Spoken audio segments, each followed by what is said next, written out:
ఇక కానిస్టేబుల్ ప్రమోద్ కుటుంబాన్ని ప్రభుత్వం అన్ని విధాలుగా ఆదుకుంటుందని టీపీసీసీ చీఫ్ మహేష్ కుమార్ గౌడ్ అన్నారు. ప్రభుత్వం అందించిన ₹1 కోటి ఎక్స్గ్రేషియాతో పాటు ఇతర సహాయ సహకారాలు అందిస్తామన్నారు. ప్రమోద్ కుటుంబాన్ని మహేష్ గౌడ్, ప్రభుత్వ సలహాదారు షబీర్ అలీ పరామర్శించారు. కాంగ్రెస్ తరపున ప్రమోద్ కుటుంబానికి 2 లక్షల సాయం అందించారు.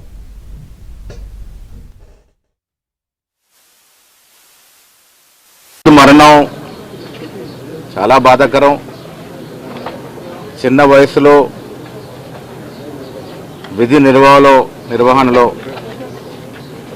వారు మరణించడం అనేది చాలా బాధాకరం. ఒక వ్యక్తిని పికప్ చేసే క్రమంలో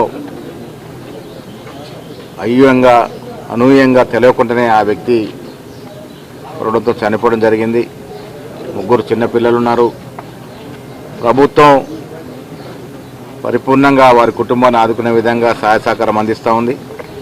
నిన్న కూడా ముఖ్యమంత్రి గారు ప్రత్యేకంగా నన్ను, షబీర్ అలీ గారిని వారిని పరామర్శించి ప్రభుత్వం వారికి అండగా ఉంటుందనే మాట చెప్పడం జరిగింది.